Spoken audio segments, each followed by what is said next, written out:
Assalamualaikum warahmatullahi wabarakatuh. Bismillahirrahmanirrahim.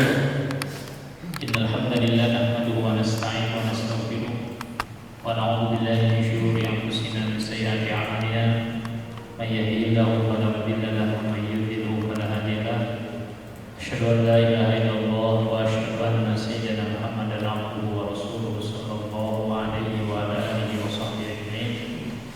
Allahumma shalli alaihi salatan tushru biha sudur wa tawur biha al-umur wa tantashiru biha sudur. Amma ba'du. Yang kami hormati pemateri Syekh Dr. Uthman Hakim, yang kami hormati Ketua Direktur Eksekutif Mas Wajah Center Kiai Anas Dr. Kiai Anas Ali, para kiai, para ajengan, hadirin wal hadirat yang dimuliakan Allah Subhanahu wa taala. Pada pagi hari ini mari kita lanjutkan kembali materi yang kemarin, metode memahami hadis, perangkat-perangkat yang harus dimiliki oleh seorang pembaca hadis agar memahami hadis tidak gagal paham. Kemarin yang pertama, kemudian yang kedua, sekarang yang ketiga, iltizam al-mawdu'iyyah al-mutakammilah, bahwa pentingnya di dalam memahami hadis untuk mengetahui hadis-hadis yang ada sangkut pautnya dengan hadis tersebut. Jadi secara tematik kalau bisa itu disatukan, ya. Makanya teori jam'i, teori mengkomparasikan satu hadis dengan hadis yang lain sangat penting sekali agar tidak sampai kita membahas satu hadis yang ini menimbulkan satu hukum, tiba-tiba hukum lain menentang hadis yang ini. Kenapa? Karena tadi seharusnya sebelum kita menentukan satu hukum dari sebuah hadis, kita harus mengkomparasikan dulu hadis-hadis lain yang satu tema, sehingga nanti akan keluar satu hukum yang tidak bertentangan. Nah, itulah pentingnya. Maka ketika kita belajar ilmu hadis, ternyata penting juga kita menambah wawasan hadis. Di samping kita belajar hadis dirosah, dirosah hadis secara hadis lafalnya, dalam ilmu hadis juga secara diroyah, maka kita pun harus masuk kepada ilmu riwayatnya. Karena cuma-cuma kita secara diroyah oke, tetapi riwayatnya kurang. Sama seperti kita punya pisau tapi buahnya nggak ada. Jadi artinya kita pisaunya punya alatnya tapi buahnya tidak ada, atau ada buahnya tapi tidak punya pisaunya. Makanya diroyah riwayat ini harus berseiring berjalan agar memahami satu hadis secara komprehensif, secara universal. Yaitu itu, mari kita buka hati, buka pikiran, mari kita masukkan ilmu-ilmu yang baru ini. Silakan nanti kalau ada yang kurang setuju atau apa dipersiapkan, atau yang tadi malam sudah baca-baca ya dipersiapkan. Waktu dan tempat saya persilakan pada materi. Bismillahirrahmanirrahim. Assalamualaikum warahmatullahi wabarakatuh.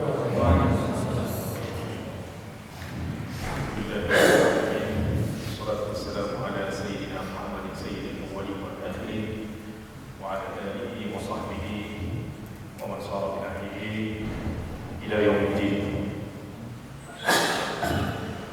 Rabbi shrah li sadri wa yassir li amri wahlul 'uqdatam min lisani yafqahu qawli. Subhanaka la ilma lana illa ma 'allamtana innaka antal 'alimul hakim. Rabbi a'udzu min hamazati syayatin wa a'udzu bika rabbi an yahdurun. Amma ba'd. Ikhwatal iman,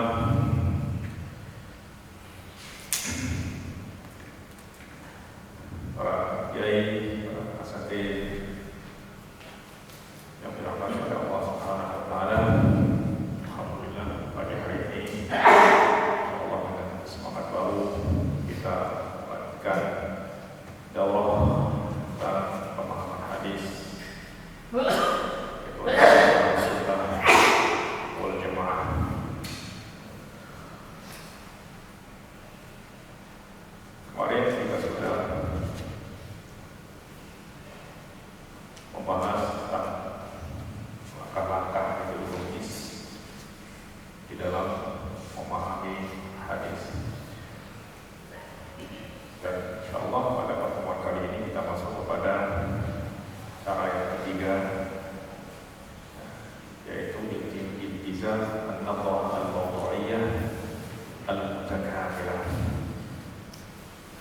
Artinya apabila ada suatu hadis mengandung tema tertentu, kemudian di situ ada kaitannya dengan hukum dan lain sebagainya, kita tidak bisa mengambil kesimpulan hukum hanya dari satu hadis tersebut. Maka kita akan mengumpulkan semua hadis-hadis yang berbicara tentang tema yang sama. Bahkan bukan hanya hadis-hadis saja, kita akan cari juga ayat-ayat yang berkaitan dengan tema tersebut. Kalau kita mengadakan komparasi secara keseluruhan, sehingga kita bisa mengambil kesimpulan akhir yang betul-betul komprehensif, yang betul-betul sempurna, sehingga nanti kita tidak terkejut ketika mengambil kesimpulan ini ternyata ada hadis yang berbenturan. Maka di antara yang harus kita pahami tentang karakteristik hadis ini juga bahwa ada namanya hadis yang muhkam ini tidak ada ta'aluk seperti nama Ahmad dunia yang Husni Islam mau kita cuma yang ini tidak ada ini muhkam. Kemudian ada yang mukhtaliful hadis. Mukhtaliful hadis ini adalah hadis-hadis yang secara zahirnya bertentangan.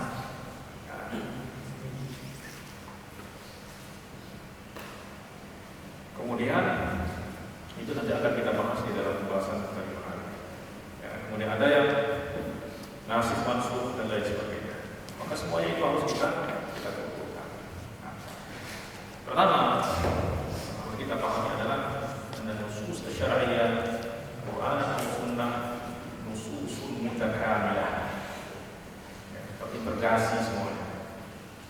Satu sama lain itu tidak bisa dipisahkan. Kemarin kita sudah membahas bahwa Al-Quran tidak bisa sama sekali dipisahkan dari hadis Rasulullah SAW, dan hadis Rasulullah juga tidak bisa terpisah dari Al-Quran, karena kedua-duanya itu mutakamilah. La yusaffu ba'duhu ba'duha an ba'd, bal yusaddiqu ba'duha ba'dah. Yang lain membenarkan yang satu. Wa yubayyinu ba'duha ma ujmila fil akhar. Itu sudah kita jelaskan. Nah, wa fahmul hadis an-nabawi fi wadi' khusus hadhihi khusus syar'iyyah matlab asasi musallam bihi fi manhaj al-ma'rifah. Ya, artinya mengumpulkan semua ataupun kajian tematik itu memang sudah merupakan tentang yang asasi, sangat mendasar di dalam manhaj ma'rifah, ya, di dalam metode ilmu pengetahuan. Ya. Kenapa? Karena an-nazar fi mas'alatin min al-masail al-'ilmiyyah la yakfi fihi al-ikhtisar 'ala an-nazar fi al-mas'alati bidatiha wa at-ta'ammul fiha wa fi juz'iyatiha al-muttasilah biha. Jadi tidak bisa kita melihat pada satu masalah itu dari masalah itu saja. Ya. Bal la budda an yanḍamma ilayha umur ukhra tatawaqqafu 'alayha salamatu an-nata'ij al-mustakhrajah. Wa hadhihi تعرف من خلال النظر الواسع في النصوص الشرعية. Nah, untuk bisa mendapatkan perkara-perkara lain yang bisa menopang ya, kebenaran natijah, kebenaran kesimpulan yang kita ambil dari nas tersebut, itu bergantung kepada ya, bagaimana kita melihat kepada tema tersebut secara menyeluruh. Wal qira'atul jami'ah allati tad'u al-juz'iyat bi itar al-kulliyat wa talhafu bi usuliha. Ini ma'ruf di dalam ilmu sufi dan lain sebagainya. Baik. Oleh sebab itu para ulama ada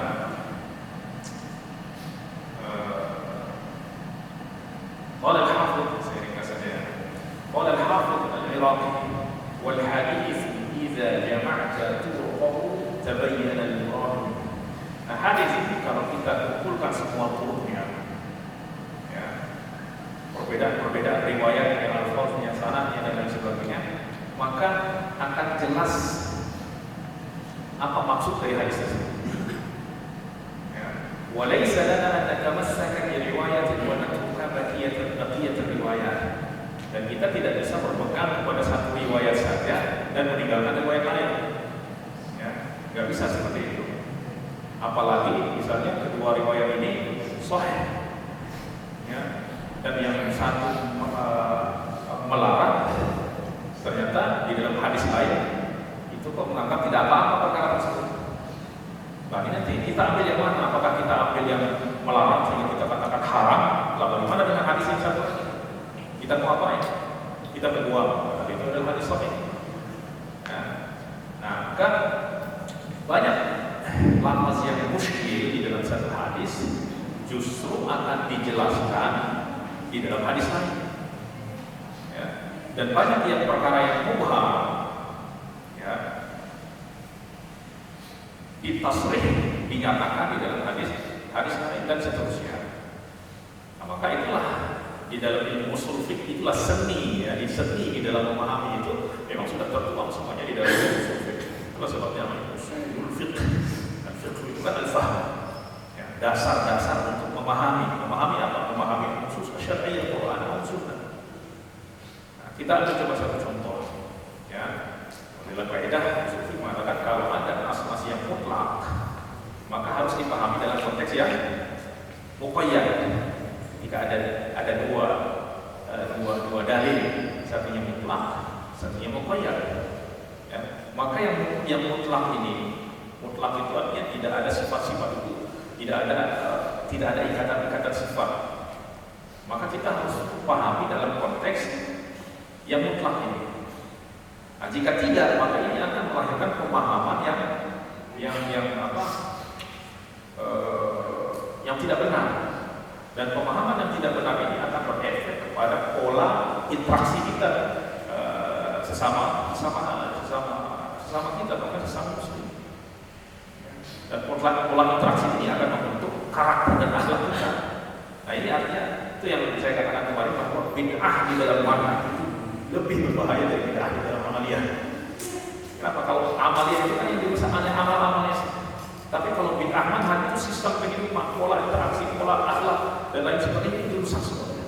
Ya, bagaimana kita berinteraksi dengan sesama itu bisa dibentuk oleh pemahaman kita yang mengangkat contohnya di sini akan kita sebutkan. Ya. Nah, min amthilatin nadhar al-juz'i fi sunnah an-nabawiyah, ini kalau kita melihat, kalau kita mengabaikan kaidah ini, apa yang akan terjadi? ما نراه من الإنكار الشديد على من لم يقصر ثوبه بدليل قول رسول صلى الله عليه وسلم ما كان أسفل من الكعبين من الإزار ففي النار. Jadi kalau kita hanya berpegang kepada satu hadis ini, maka di sini masalah besar yang akan terjadi. Itu apa?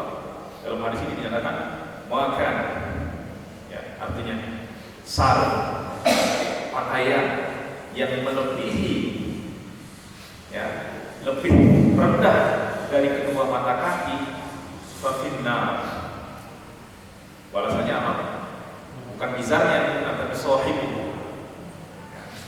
Sohibu. Ini pun perlu pada ilmu bahasa. Di sini maka asbala min al-ka'baini min al-izar, ya, sarung yang di bawah mata kaki, fafinna. Masa sarung yang masuk neraka? Maka ini perlu kepada ilmu namanya mubalaghah, ya, mubalaghah. Nah, hadis ini muttafaq alaih dalam Sahih Bukhari dan Muslim. Nah, sayangnya kebanyakan daripada ikhwan itu berpegang kepada hadis ini. Bahkan Syekh Al-Albani mengatakan itu termasuk minal kabair. Minal kabair. Kenapa? Karena al-kabair itu adalah semua dosa-dosa yang ada ancaman api neraka itu termasuk dosa besar. Maka memanjatkan pakaian itu kabirah minal kabair. Nah, itulah sebabnya ketika diyakini hal seperti itu, ketika bertemu, seperti yang saya ceritakan kemarin, ucapin salam, dia dulu bang. Nah, itu kan berefek kepada pola interaksi, ya kan? Ya, muamalah. Artinya apa? Wa ma'nahu ma kana dunal ka'bayn min qadami sahibil izar al-musbal fa huwa fi an-nar 'uqubatan 'ala fi'lihi. Fakana bistambi 'an badalin la bismi. Nah, di sini kita lihat bahwa perbuatan ini wa hadha mutlaqun fi man asbala al-izar aw jarra thawbahu. Dan ini sifatnya mutlak. Apakah semua orang yang memanjangkan pakaiannya itu mutlak langsung masuk neraka? Apakah seperti itu? Nah, kalau kita melihat kepada sahih hadis ini, ya memang seperti itu. Nah, tetapi ketika kita mencari coba, ada nggak hadis lain yang berkaitan dengan memanjangkan pakaian ini? Ternyata ada di tempat lain di dalam riwayat Imam Bukhari juga. Ya, Rasulullah SAW bersabda apa? Man jarra thawbahu, kemarin belum masuk di dalam materi yang kemarin, ya, karena belum selesai. Nah, dalam hadis Imam Bukhari, Rasulullah SAW bersabda, man jarra thawbahu. Jarra thawb ini ya sama seperti isbal, ya, memanjangkan pakaiannya. Tapi di sini ada sesuatu yang berbeda. Kalau tadi man asbaka asbal, artinya yang penting di bawah mata kaki final, terserah dia mau berbuat kenapa, itu nggak disebutkan. Motifnya melakukan itu tidak disebutkan. Nah, di dalam hadis ini disebutkan man jarra thawbahu, barang siapa yang memanjangkan pakaian, yaitu sampai kepada melebihi mata kaki, khuyala. Nah, ini poinnya di sini. Ya, khuyala. Itu apa? Khuyala itu apa? Dengan tujuan sombong. Nah, ini juga akan membawa kita untuk memahami kultural orang awam dahulu, bahwa mereka seringkali memanjangkan pakaian itu adalah bentuk dari kesombongan. Ya. Maka apa akibatnya? Lam yanzurillahu ilaihi yaumal qiyamah, maka Allah enggak akan memandangnya pada hari kiamat. Ya, artinya apa? Kalau enggak dipandang oleh Allah dan enggak dipandang dengan pandangan rahmatnya, ya dia akan diazab oleh Allah Subhanahu wa taala. Maka di sini ada poin, ya, ada sifat yang membedakan antara yang hadis yang pertama tadi dengan hadis yang kedua ini, yaitu apa? Dia melakukan itu dengan tujuan khuyala. Nah, berarti yang diancam itu bukan hanya sekedar memanjangkan, tetapi yang diancam itu adalah kesombongannya itu. Nah, oleh sebab itu Imam Sahal bin Abdullah Tusturi mengatakan apa? Idza kana jarru thawb khuyala'an haram, faraqu thawb idza kana lil khuyala' haram. Jadi yang di sini ya, itu yang paling penting. Ya. Nah, ketika mendengar itu, ketika Rasulullah SAW bersabda, "Man jarra thawbahu khuyala'an lam yanzurillahu ilaihi yawmal qiyamah." Akhirnya Sayyidina Abu Bakar datang. Faqala Abu Bakar datang kepada Rasulullah, "Inna ahada syiqqai thawbi yastarqi illa an ata'ahad." Ya Rasulullah, setelah pakaian saya, kalau saya nggak pegang, nggak angkat, dia akan ke bawah. Kalau saya nggak angkat, ya, dia yastarqi, terlepas ke bawah, melebihi mata kaki. Kan? Apa jawaban Rasulullah? Ya, artinya saya termasuk orang yang jamaah, ya, pakaian saya sampai ke bawah. Apa jawaban Rasulullah? Innaka lasta tasna'u dzalika khuyala. Kamu bukan termasuk orang yang melakukan itu karena sombong. Ini sudah jelas sekali di dalam hadis Rasulullah SAW ini. Sehingga Abu Bakar dan yang Rasulullah lainnya, kalau saya lepas begini, pakaian saya ke bawah. Illa an ata'ahad, kecuali kalau saya pegang, kalau saya angkat. Qala lasta taf'alu dzalika khuyala. Kamu melakukan itu bukan karena khuyala. Nah, maka di sini para ulama menyimpulkan, ya, kedua riwayat ini kalau kita gabungkan, maka akan jelas maksud dari hadis yang pertama tadi, bahwa yang diancam itu bukan hanya apa? Bukan hanya sekedar memanjangkan. Ya. Nah, kalau seperti itu akan banyak muskilah yang akan kita temukan. Ya. Bahkan di dalam mazhab Maliki, yajuzu al-isbal fi shalat. Boleh isbal di dalam sholat. Silakan dalam itu juga saya di dalam kitab Bidayatul Minah itu ada saya sebutkan dalam mazhab Maliki. Boleh isbal di dalam sholat. Wa yukrahu fi kharijiha. Dan makruh di luar sholat. Nah, kalau seperti itu Bapak, mazhab Maliki final semua. Nah, maka di sini perlu namanya metode yang benar. Ya, Imam Ibnu Hajar. Maka wahada mimma rawahu. Mari kita sebutkan riwayatnya bahwa kalau memang yang dimaksud dengan isbal di sini dan yang mendapat ancaman itu adalah mutlaqul isbal secara mutlak. Nah, maka Rasulullah ketika kemarin saya ceritakan yang ada di dalam Syama'il itu, seorang sahabat yang memanjangkan pakainya tiba-tiba ditegur oleh seseorang. Ya, irfa' thawbaka fa innahu atqa atau atqa. Angkat pakaian karena itu akan lebih mengawetkan pakaian dan akan lebih bersih. Ya. Padahal cepat fa idza Rasulullah sallallahu alaihi wasallam. Rasulullah mengatakan, irfa' thawbaka fa innahu minal kaba'ir. Tidak, justru alasannya apa aja? Abqa, itu akan lebih awet untuk pakaian kamu. Enggak sobek-sobek, kegeret. Nah, kegeret. Dan kemudian ini juga tidak secara mutlak. Nah, bagaimana dengan perempuan? Perempuan itu justru kalau nyapu tanah itu lebih bagus lagi. Ya. Akan ditanya Rasulullah SAW tentang perempuannya. Kalau nyapu tanah, bagaimana kalau kena najis? Yutahhiru alladhi ba'dah. Artinya akan disucikan oleh debu yang setelahnya. Nah, ini kalau kita tidak melihat kepada seluruh nusus syariah, kita akan menghasilkan pemahaman yang ekstremis. Dan itu yang terjadi. Ya. Itu yang terjadi di dalam masyarakat kita pada saat ini. Qala al-Hafidh allati idza dhamma ba'daha idza dhamma ba'daha tabayyana liman ittala 'alaiha ma rajjahahu an-Nawawi wa Ibnu Hajar.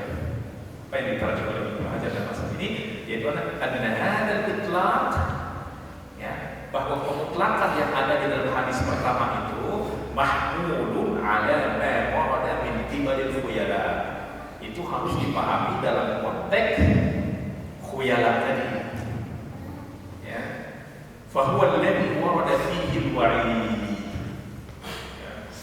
Karena inilah yang memang diancam oleh Allah Subhanahu wa taala, oleh Rasulullah sallallahu alaihi wasallam. Ya. Bahkan khuyala ini memang sifat itu yang dibenci. Ya, Rasulullah sallallahu alaihi wasallam dalam hadis lain bersabda, "La yadkhulul jannata man kana fi qalbihi mithqalu dzarratin min kibr."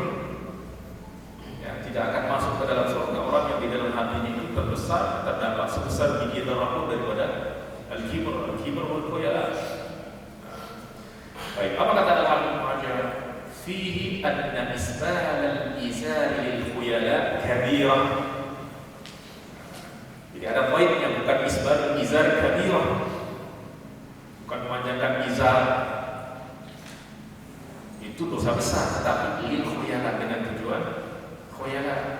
Wa ammal isbal, wa ammal isbal li ghairi khuyala fa dhahirul hadis tahrimu aidan. Adapun isbal tanpa khuyala memang zahir hadisnya menunjukkan haram juga.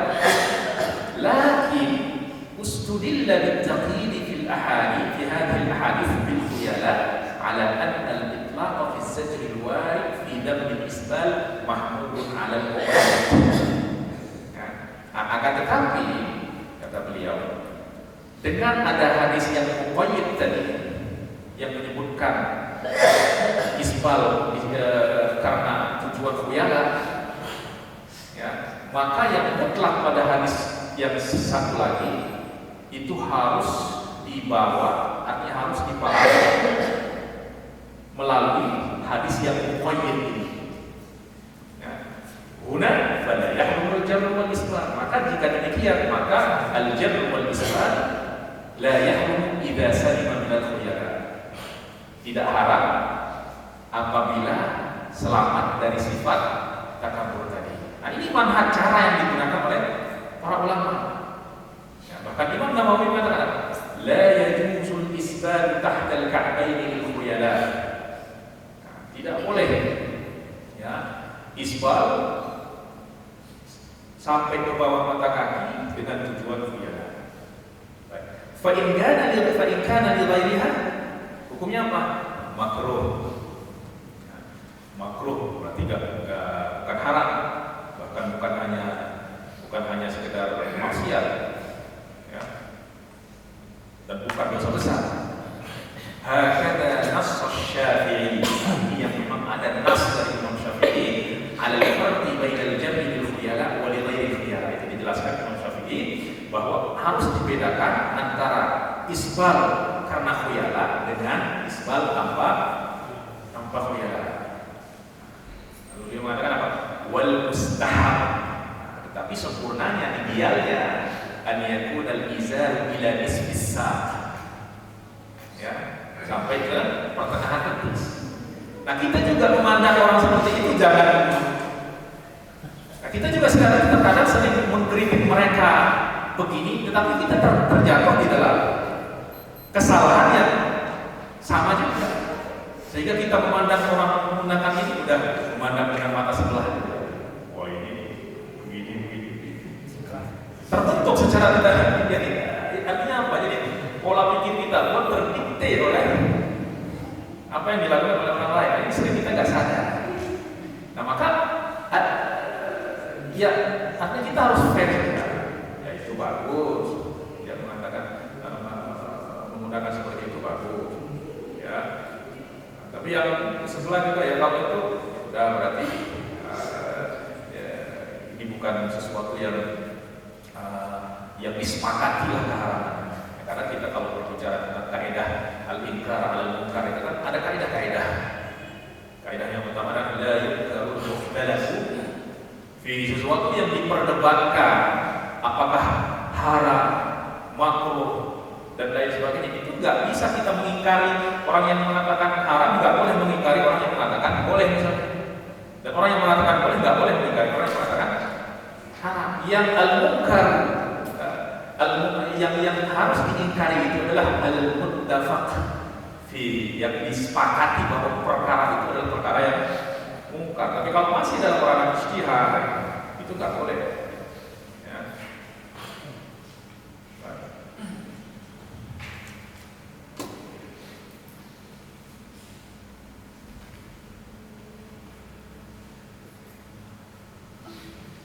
Jadi Imam Nawawi wal mustahab an yakuna al-izar bila nisfis saq wal jaiz bila karahatin bila karahah.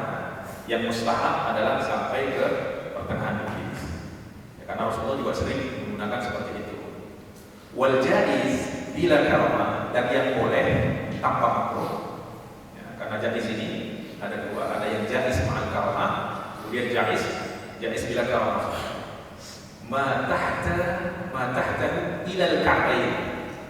Ma tahtahu itu dari batas setengah betis sampai ke mata kaki. Itu yang boleh, ya, artinya sampai itu mata kaki itu boleh tanpa karah. Wa ma nazala 'anil ka'bayn mamnu'un man'a tahrimin in kana lil khuyala. Dirincikan oleh Allah.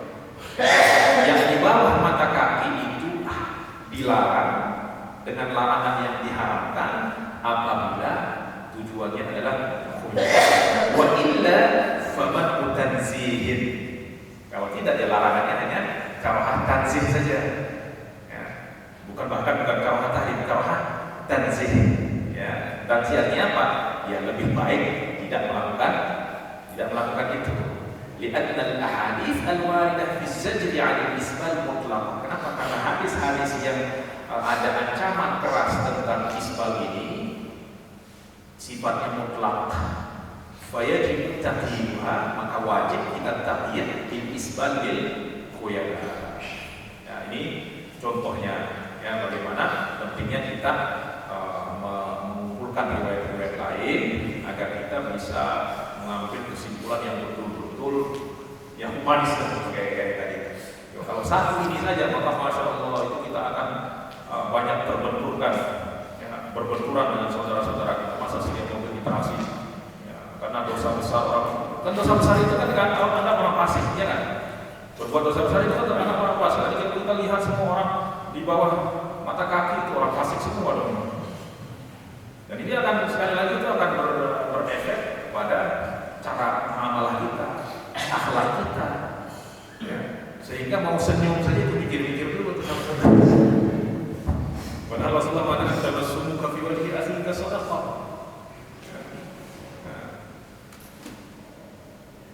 Nah, ini satu sampel saja, nanti bisa yang penting semua hadis-hadis yang ingin kita pahami ya harus melalui prosedur seperti ini. Ya. Itu contohnya. Ya, jadi bagaimana pentingnya cara ini di dalam kita memahami hadis. Ya, dan banyak juga hadis-hadis yang memang diperselisihkan seperti saya banyak seperti hadis-hadis hadis al-jariyah, ya, aina Allah fis sama, yang dijadikan sebagai dalil bahwa Allah itu bertempat di langit dalam hadis sahih. Ini kalau kita kumpulkan riwayatnya ada puluhan riwayat dan redaksinya beda-beda.